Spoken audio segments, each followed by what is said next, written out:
Kanchipuram Varamahalakshmi Silks, the Grand Banarasi Mela. First time ever in Hyderabad starting. And తనిఖీల భరణ గారి విషయానికి వస్తే స్క్రిప్ట్ డైలాగ్ అప్పుడు ఆయన బౌండ్ స్క్రిప్ట్ పంపించే విధానంలో తేడా వచ్చి తనిఖీల భరణ గారి మీద రాము అలిగాడు అని చెప్పి తెలిసింది. అలాంటి అలిగిన మనిషిని తీసుకొచ్చి నానాజీ క్యారెక్టర్ ఇవ్వడానికి కారణం ఏంటి? మళ్ళీ వెంటనే ఆ డిసిషన్ చేంజ్ చేసుకొని అతనితో మళ్ళీ ట్రావెలింగ్ ఓకే ఇవ్వడానికి. రాముకి ఏ ఫీలింగ్ కూడా పర్మనెంట్గా ఉండదు. ఓకే, ఇప్పుడు ఈ మనిషి నచ్చాడు అంటే ఈ నచ్చిన ఫీలింగ్ జీవితాంతం ఉండదు. ఈ మనిషి నచ్చలేదు అంటే నచ్చని ఫీలింగ్ ఉండదు. టెంపరీ అన్నీ. అయితే అక్కడ ఏం జరిగిందంటే భరణి చాలా బిజీగా ఉండే రైటర్ భరణి. అప్పుడేంటి తను రీడింగ్ ఇస్తాను అంటే రీడింగ్ అక్కర్లేదు, నాకు స్క్రిప్ట్ పంపించేయండి అన్నాడు. స్క్రిప్ట్ పంపించేయండి అంటే తను రీడింగ్ ఇస్తే అక్కడ రాసిన దానికంటే భిన్నంగా చదవగలడు. ఎక్స్టెంపోర్లో కొత్త మాట వస్తుంది. సో అలా ఇవన్నీ మళ్ళీ ఒకసారి చూసుకొని చెక్ చేసుకొని అన్నపూర్ణ స్టూడియోకి పంపించాడు. ఎవరితో అది సివిఎల్ నరసింహారావు లేకపోతే పుచ్చా రామకృష్ణ, ఇద్దరిలో మళ్ళీ క్వశ్చన్ మార్క్ ఉంటుంది. ఒక్కొక్కరికి ఒక్కో రకం వారే చెప్పారు, తనిఖీల భరణ గారే చెప్పారు. సివిఎల్ కానీ పుచ్చా రామకృష్ణ అని ఉండేవాడు భరణికి అసిస్టెంట్గా. బహుశా సివిఎల్ అయి ఉండొచ్చు. తను చెన్నై వెళ్ళిపోతూ అన్నపూర్ణ స్టూడియోలో వాచ్మెన్కి ఇచ్చాడు శివ స్క్రిప్ట్. దానికి రాము కొంచెం ఫీల్ అయ్యాడు.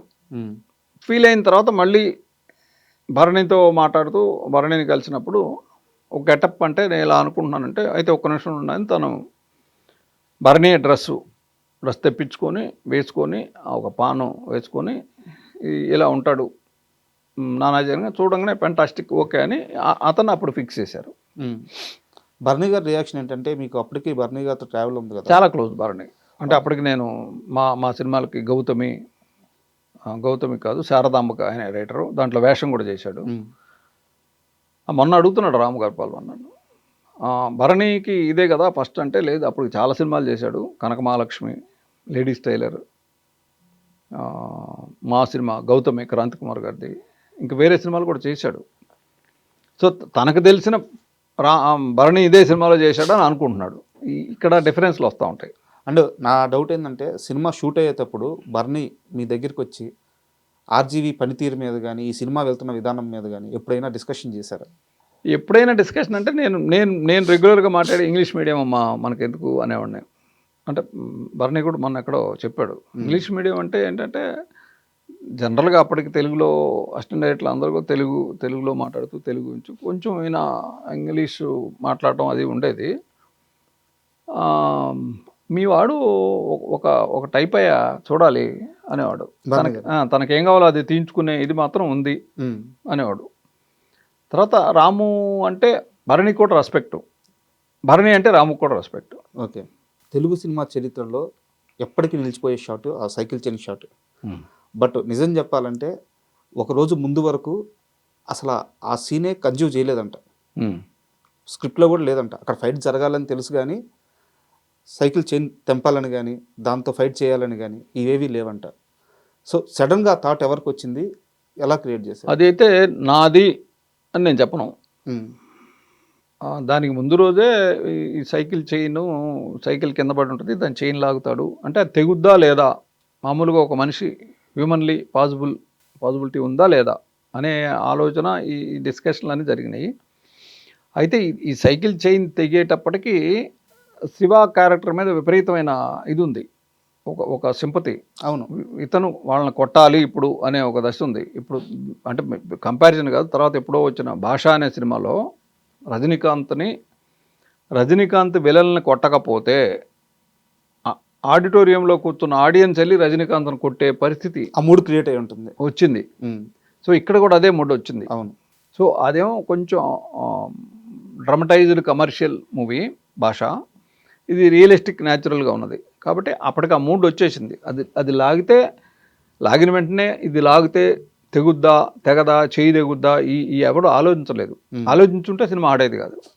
అంటే అప్పట్లో ఆ సీన్ క్రియేట్ చేసిన ఇంపాక్ట్ ఎలా ఉండేదంటే కాలేజీల్లో చాలా మంది స్టూడెంట్స్ సైకిల్ చైన్లు పెట్టుకొని అవును ఆ చేతికి అది పెట్టుకొని వేలం వెర్రిగా అలా తిరిగే వాళ్ళంట. సో దాని గురించి ఎప్పుడైనా డిస్కస్ చేసుకున్నారు మీరు కానీ రాము కానీ? దానికి ముందు రోజు అనుకున్నాము తెగుద్దా లేదా నాగార్జున కూడా కొంత డౌట్ ఉంది, ఇలా లాగితే తెగుద్దా అంటే మామూలుగా అయితే లాగితే కాదు, 10 రోజులు ట్రై చేసినా తెగదు. బట్ అయినా అది చేసాడు. దీనికంటే కూడా మీరు గమనిస్తే నాగార్జున ఫేస్లోను అది ఊడు వచ్చిన తర్వాత అది తిరిగే దాంట్లోనూ వీటి మీద రియాక్షన్లు ఎక్కువ ఉన్నాయి. అవును. సో దాన్ని ఏమంటారు, దాన్ని మేనేజ్ చేసి ఇలా లాగాడు తెగింది అనే దాన్ని మాత్రం చెప్పి మిగతా రియాక్షన్లు ఎక్కువ చూపించాం కాబట్టి ఆడియన్స్కి తెగింది, ఉమ్. ఇప్పుడు ఇలా చుట్టుకుంటున్నాడు, ఇది మాత్రమే కనపడింది. అందువల్ల అది చిన్న ఎస్కేపిజం.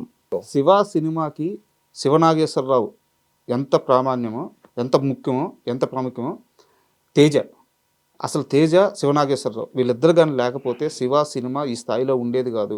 శివకి తేజ కాంట్రిబ్యూషన్ కూడా చాలా ఎక్కువ ఉంది అని చెప్పి ఒక అయితే ఇది ఇప్పుడు మేము ఎదురు లేకపోతే శివ సినిమా లేదు అనేది నేనైతే అన్నాం. ఎందుకు అన్నంటే నేను చేయాల్సిన పని తను డైరెక్టర్గా ప్రతి షాట్ తను విజువలైజ్ చేసుకొని నాకు చెప్పాడు. ఆ చెప్పిన వాటన్నిటిని నేను తనకి ఎలా దీన్ని తీయొచ్చు, ఇది సాధ్యం కాకపోతే సాధ్యం ఎలా తీయడానికి ఏమిటి, ఇలాంటివన్నీ నేను చెప్పాను.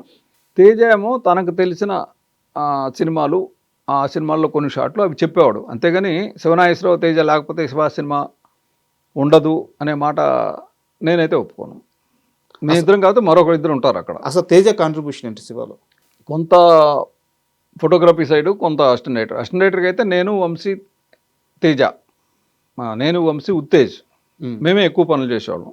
అతను ఓన్లీ లిస్టులు ఇస్తే ఆ లిస్టులను పేరు కాపీ చేసి అందరికి డిస్ట్రిబ్యూట్ చేయడం, నెక్స్ట్ డే షూట్కి ఇలా ఉండేది. రాముతో ఇంటరాక్షన్ ఎక్కువ ఉండేది తనకి. ఓకే.